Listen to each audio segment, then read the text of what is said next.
자주 책망을 받으면서도 목이 곧은 사람은 갑자기 패망을 당하고 피하지 못하리라. 오늘 생명양식은 잠언 29장 1절에서 14절 말씀입니다. 한 절 한 절 되새겨 보아야 할 말씀들이지만 오늘은 이 가운데 세 절만 살펴보도록 하겠습니다. 먼저 오늘의 요절이기도 한 1절을 보시죠. 자주 책망을 받으면서도 목이 곧은 사람은 갑자기 패망을 당하고 피하지 못하리라. 목이 곧다, 목이 뻣뻣하다는 말을 굳이 긍정적으로 보면 남에게 호락호락 굽히지 않고 소신이 있다는 의미일 수 있습니다.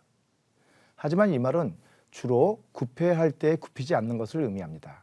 특히 윗사람이, 그것도 적대적인 사람이 아니라 우호적인 윗사람이 잘 되라는 마음으로 책망할 때도 머리를 숙이기보다는 뻣뻣하게 세우고 내가 뭘 하는 식으로 나오는 걸 말하죠.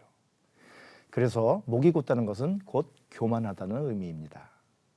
하나님께서는 출애굽기 33장에서 이스라엘이 목이 곧은 백성이라고 지적하시면서 그들을 진멸할까 염려하신다고 말씀하십니다. 진멸하고 싶지는 않은데 그럴까 봐 걱정이 된다는 뉘앙스로 말씀하시는 거죠. 그만큼 목이 곧은 이스라엘 백성의 모습은 하나님 눈에는 우리 인간의 감정대로 하자면 그냥 한 방에 훅 날려버리고 싶을 만큼 불량해 보이는 거죠. 물론 하나님께서는 그리 쉽게 진멸하실 것 같지는 않지만 말입니다. 오늘 본문은 이런 사람이 갑자기 패망을 당한다고 경고합니다. 책망하던 사람이 참다 어느 순간에는 못 참고 한 방에 내치게 된다는 말일까요? 그럴 수도 있습니다. 하지만 이 말씀이 우리에게 주는 더 근본적인 교훈은 잘못된 예상을 하는 불량한 마음을 경계해야 한다는 것으로 보입니다. 본문이 말하는 갑자기 패망한다는 것은 그렇기 때문에 다음을 기대하거나 기약하지 말라는 의미입니다. 다시 말해 이제껏 계속 괜찮았으니 이번에도 괜찮을 거야 라고 생각하는 건 오산이라는 거죠. 하나님은 노하기를 더디하시는 분이십니다. 오래 참으시는 분이시죠. 하지만 이 말은 자꾸 죄 짓는 게 죄송해서 또다시 용서해 달라고 기도해도 될까?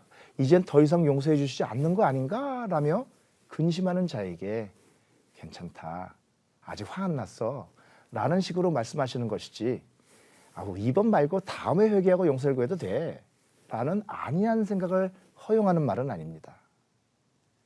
혹시 용서를 구하기엔 너무 지은 죄가 많은 게 아닌가 염려가 되십니까? 염려하지 마세요. 아직 기회가 있습니다. 하지만 혹시 오늘만 죄 짓고 내일부터 잘하면 된다는 생각이 드십니까? 글쎄요. 내일 아침에 우리가 잠자리에서 일어나 나오지 못할 수도 있습니다. 두 번째 살펴볼 것은 3절입니다. 같이 보시죠. 지혜를 사모하는 자는 아비를 즐겁게 하여도 창기와 사귀는 자는 재물을 잃느니라. 자, 여기서는 두 가지를 생각해 볼 수 있습니다. 먼저 아비는 지혜로운 자가 아니라 지혜를 사모하는 자를 즐거워한다고 합니다. 물론 지혜로운 자도 기뻐하시겠죠. 하지만 처음부터 지혜로운 자가 과연 얼마나 될까요? 대부분은 잘하면서 지혜를 얻어가게 될 것입니다. 그러니 아비는 현재의 모습은 조금 부족하더라도 아비의 훈계를 듣고 점점 지혜롭게 변해가는 자녀의 모습을 즐거워하게 되는 거죠. 이 3절에서 생각해 볼 수 있는 두 번째는 아비와 창기의 차이입니다. 둘 다 자녀를 향해, 그러니까 성장한 자녀를 향해 사랑한다고 말할 수는 있습니다. 하지만 아비는 자녀의 현재 모습만이 아니라 미래에 대한 가능성까지도 사랑하죠. 그래서 자녀가 더 지혜롭게 성장하기를 바랍니다. 반면에 창기는 자녀의 현재 가치, 그러니까 그가 지금 가진 것만을 사랑하고 그것을 빼앗아 자기 것으로 만들려고 하죠. 아비는 자녀를 사랑하는 데 반해 창기는 그 사람을 사랑하는 것이 아니라 그가 가진 재물이나 신분 따위를 사랑할 뿐입니다. 여러분, 우리는 주로 우리 자신이 지혜로운 자인지 또 지혜를 사모하는 자인지 묻곤 하죠. 중요한 질문이긴 합니다. 하지만 오늘은 우리가 다른 사람들을 대할 때 본문에서 말하는 아비의 마음으로 대하는지 아니면 창기의 마음으로 대하는지를 점검해 보면 어떨까요? 세 번째 살펴볼 것은 9절입니다. 함께 보시죠.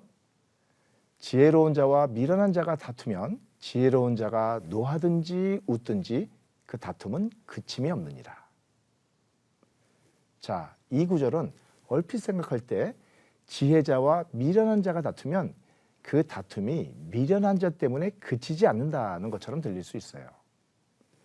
지혜자가 노하든지 웃든지, 그러니까 화를 내며 세게 나가든지 아니면 부드럽고 유하게 다독이든지 상관없이 미련한 자 때문에 계속 다투게 된다는 것처럼 말입니다. 그런데 지혜자는 다툼을 그치지 않으려는 미련한 자와 왜 계속 그 다툼을 이어가는 것일까요? 자신이 그 다툼을 어떤 식으로든 끝낼 수 있다고 생각하기 때문 아닐까요? 그래서 당근과 채찍을 모두 사용하여 그 다툼을 끝내려고 나서는 게 아닐까요? 그런데 오늘 구절은 미련한 자와의 다툼은 그치지 않는다고 합니다. 설득도 위협도 통하지 않는다는 거죠. 그러니 그런 방법으로 다툼을 끝내려 나서는 것 자체가 어쩌면 미련한 것이라고 말하는 것 같습니다. 미련한 자와의 다툼은 피하는 것이 지혜로운 태도라고 말입니다. 살다 보면 다툼이 없을 수는 없죠.